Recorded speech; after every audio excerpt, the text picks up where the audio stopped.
الحمد لله حمدا يوافي نعمه ويكافئ مزيده وصلى اللهم وسلم على سيدنا محمد وعلى آله ومن اهتدى بهداه.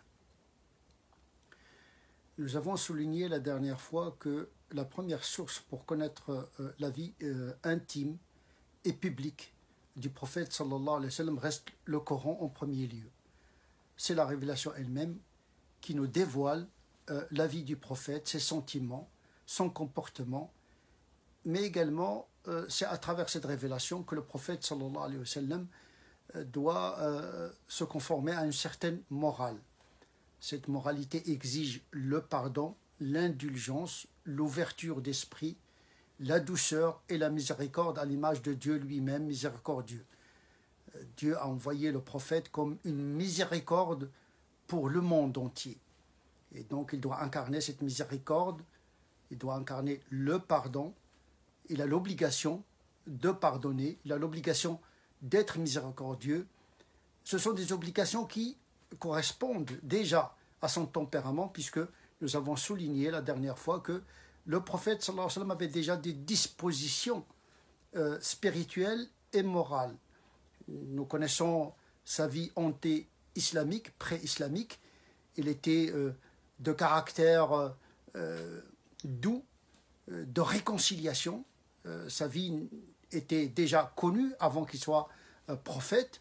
Donc ils avaient des aptitudes pour incarner cette mission, ce message de miséricorde et de paix. Et donc on ne peut pas être en porte-à-faux par rapport à son caractère d'une part et par rapport à sa mission qui est de répandre la paix et la miséricorde dans le monde. Et donc la première source reste le Coran. Ce Coran lui-même est venu le réconforter dans son caractère. Tu es certes sur une moralité supérieure, une moralité la plus aboutie humainement parlant.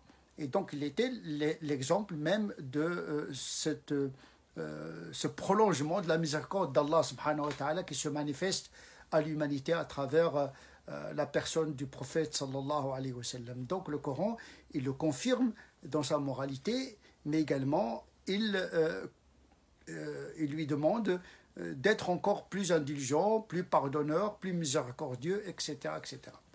La deuxième source, c'est les paroles du prophète et son attitude. C'est ce qu'on appelle la sunna. Donc pour connaître le prophète, il faut explorer ses paroles, ses attitudes, avoir une approche des hadiths, surtout les hadiths les plus authentiques. Et en troisième lieu, il y a ce qu'on appelle la sira, qui est sa biographie, qui n'est pas résumée uniquement à une succession de guerres, ce qu'on appelle le maghazi. Malheureusement, beaucoup de gens, quand ils parlent de la sira, ils réduisent la sira du prophète sallallahu alayhi wa sallam à une panoplie de guerres, comme si le prophète avait un désir de violence. Or, la violence n'était pas son caractère initial. La violence lui a été imposée, il a répondu avec justesse à la violence, et souvent, le Coran lui demandait de pardonner. Ce qui va nous intéresser ici, c'est sa personne. Est-ce que le prophète sallallahu alayhi wa sallam se vengeait pour sa propre personne? Malheureusement, aujourd'hui, on voit des gens qui se manifestent et qui manifestent un peu partout pour venger le prophète sallallahu alayhi wa sallam contre les caricatures. En réalité, leurs attitudes violentes sont la caricature même du prophète, puisque le prophète lui-même ne s'est jamais vengé pour lui-même, contrairement à ce qu'on pense. Bien sûr, il y a dans la sira ou même des textes qui laissent entendre que le prophète sallallahu alayhi wa sallam a répondu par la violence à des insultes et à une agression. Non, c'est une fausse interprétation, puisque il ne peut pas contredire les enseignements du Coran qui lui demandent de pardonner. Il n'a pas usé de la violence contre les hypocrites qui l'ont insulté plusieurs fois, tout simplement parce qu'ils n'ont pas recouru à la violence. Tant qu'il n'y a pas de violence physique, le prophète sallallahu alayhi wa sallam ne répondait pas aux insultes, à la provocation, si ce n'est que par l'ignorance, wa'arid anil jahilin, détourne-toi, sois indifférent à l'égard des ignorants, fasfah anhum wa qul salam, pardonne-leur et dis-leur paix et salam. Donc il esquive, il n'aime pas les conflits, il n'aime pas la confrontation. La tatamannaw liqa al-adu, ne souhaitez pas la rencontre de l'ennemi. Son message, c'est éviter la confrontation, sortir du conflit avec le moindre des dégâts possible. C'était pas un caractère, il n'avait pas un caractère belliqueux, contrairement à ce que certaines interprétations veulent laisser entendre. Et donc il ne peut pas, dans son attitude, entrer en contradiction par rapport aux enseignements du Coran et par rapport à ses propres enseignements qui prônent la douceur. Yunalu bil-lini ma la yunalu bil-unf. On peut acquérir par la douceur ce qu'on ne peut pas acquérir par la violence. Donc son arme était la douceur et le pardon. Quand il y a une violence, c'est une violence légitime pour répondre à une agression physique. Et donc c'est dans ce paradigme-là, c'est sous ce paradigme-là qu'il faudrait lire les ripostes du prophète sallallahu alayhi wa sallam, qui étaient des ripostes qui s'inscrivaient dans une logique du droit de la guerre. Et donc considérer que la violence et la propriété privée des individus et des groupes, c'est ne pas connaître le droit de la guerre en islam. Ce qu'on appelle la violence légitime.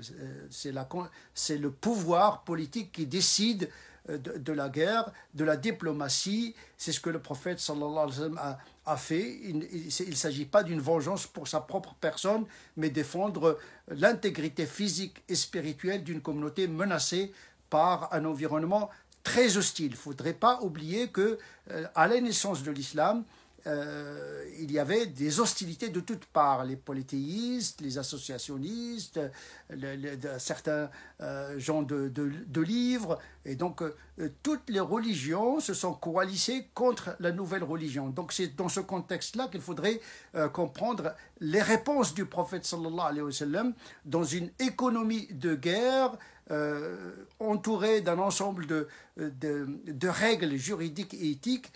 Et donc la violence ne doit pas être un chaos, mais organisée par des règles éthiques. Mais dire que le prophète sallallahu alayhi wa sallam a commandé le meurtre des gens parce qu'ils l'ont insulté, c'est méconnaître les enseignements du Coran, méconnaître la sunna et la personnalité du prophète sallallahu alayhi wa sallam. Lui-même, il se revendiquait comme un simple humain. D'ailleurs, c'est le Coran qui lui demande « Qul innama ana basharun mithlukum » Sa force est dans la modestie. C'est pour éviter justement le diviniser. Des gens aujourd'hui qui se vengent, qui veulent se venger pour le prophète parce qu'il a été insulté. Que dire si Dieu est insulté? Qui est le plus important? Est-ce que l'insulte, qui est le plus grave? Est-ce que l'insulte de Dieu ou l'insulte du prophète sallallahu alayhi wa sallam? Donc nous avons toute une littérature d'un certain nombre de canonistes médiévaux qui disent que celui qui insulte le prophète doit être exécuté. Et celui qui insulte Dieu lui-même, on n'a jamais trouvé d'ouvrage qui parle d'exécuter celui qui insulte Dieu. Par contre, nous avons paradoxalement des ouvrages tels que celui de Subki ou bien d'Ibn Taymiyyah, ou un ouvrage dédié à l'exécution de celui qui insulte le prophète. C'est une aberration. Le prophète n'a jamais cherché à se venger pour sa propre personne. Ce qui est important, c'est Dieu, c'est le message. Et le prophète sallallahu alayhi wa sallam, ne devons pas le présenter comme quelqu'un qui se venge pour sa petite personne, alors que sa grandeur, justement, réside dans sa capacité de pardonner à autrui. Et donc, pour défendre le prophète, il n'y a pas mieux que suivre ses pas, le pardon, l'indulgence, la miséricorde et l'indifférence quant aux insultes des uns et des autres. أقول قولي هذا وأستغفر الله لي ولكم سبحان ربك رب العزة عما يصفون وسلام على المرسلين والحمد لله رب العالمين